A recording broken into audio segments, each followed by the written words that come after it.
গল্প উপলব্ধি। কনকনে শীতের রাতে 2.5 ঘন্টা অপেক্ষা করার পরও যখন রিমা এলো না, পার্থর আজ উপলব্ধি হলো কি করেনি সে তার জন্য।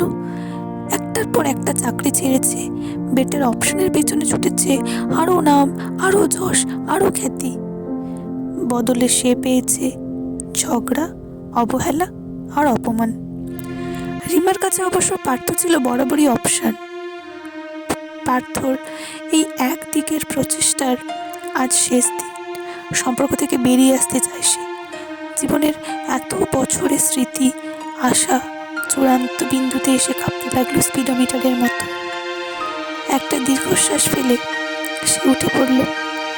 একটা ইমেল করতে হবে তাকে, বেটার ওয়ার্ক প্লেস আর হাই স্যালারির জন্য বটে, তবে কারোর জন্য নয়, তার নিজের জন্য।